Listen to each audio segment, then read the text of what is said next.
Assalamualaikum warahmatullahi wabarakatuh. Selamat datang di channel YouTube Koki MP, Komunitas Kajian Ilmu Manajemen Pendidikan. Saya Muhammad Fikri Rana Putra, mahasiswa Universitas Negeri Jakarta, Prodi Manajemen Pendidikan kelas 2018B. Video ini dibuat untuk memenuhi tugas mata kuliah Manajemen Pemasaran Jasa Pendidikan yang diampu oleh Bapak Amri Muhammad. Pada kesempatan kali ini, saya akan menjelaskan tentang pemasaran jasa pendidikan. Yuk kita simak videonya. Pemasaran jasa pendidikan. Sebelum itu kita harus mengetahui apa itu pemasaran dan jasa.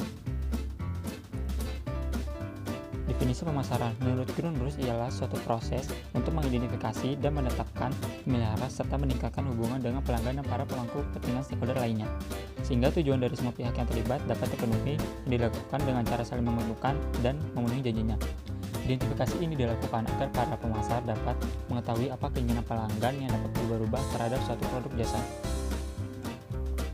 Definisi jasa. Dari pengertian Lovelock ini kita mengetahui bahwa jasa ialah sesuatu yang ditawarkan satu kelompok kepada kelompok lain dan menciptakan nilai berupa kenyamanan, hiburan, ketetapan waktu, dan lain-lain, serta memberikan manfaat pada waktu dan tempat tertentu, dan jasa ini dapat dijual atau dibeli. Karakteristik jasa. Karakteristik jasa ini membedakan jasa dengan produk lainnya. Yang pertama, tidak berwujud, artinya jasa bersifat kasat mata dan dapat dirasakan bila sudah memakainya. Yang kedua, tidak dapat dipisahkan, artinya jasa ini membutuhkan sumber atau tempat seperti jasa pendidikan, sumbernya ialah sekolah. Beraneka ragam, artinya jasa ini memiliki banyak variasi seperti jasa pendidikan, jasa pelayanan servis, dan lain-lain. Tidak tahan lama, artinya jasa ini tidak dapat disimpan. Dan yang terakhir, kepemilikan. Klasifikasi jasa. Karena jasa ini banyak variasinya, maka terdapat pembagiannya sesuai tabel berikut. Yang pertama ialah service factory, yaitu produk jasa menyediakan jasa terstandarisasi, contohnya maskapai penerbangan dan hotel. Yang kedua, service shop, yaitu toko jasa yang menyediakan jasa yang dapat dikustomisasi, yaitu rumah sakit atau bengkel mobil. Yang ketiga, mass service atau jasa massal, yaitu pelanggan jasa massal menerima jasa yang seragam dengan konsep padat karya, yaitu sekolah dan pedagang kisaran.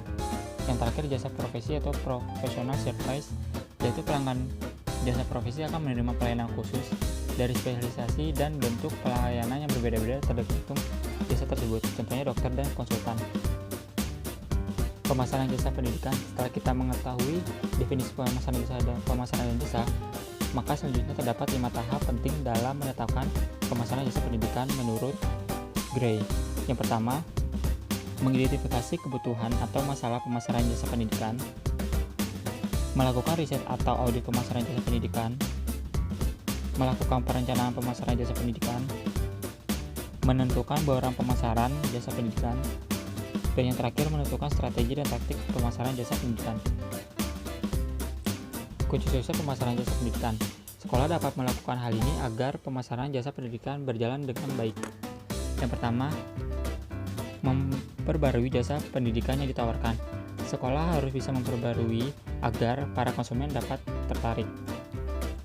Melokalisasi sistem titik pelayanan jasa pendidikan. Sekolah harus bisa menentukan lokasi pelayanan jasa yang tepat agar para konsumen dapat menjangkaunya. Melakukan kontrak jasa pendidikan untuk mengikat pelanggan jasa pendidikan. Hal ini dapat dilakukan dengan memberikan status keanggotaan kepada konsumen agar dapat bertahan. Menggunakan kekuatan informasi jasa pendidikan. Sekolah harus bisa memanfaatkan kemajuan teknologi dan informasi agar dapat membedakan sekolah yang lain dengan sekolah kompetitor kita.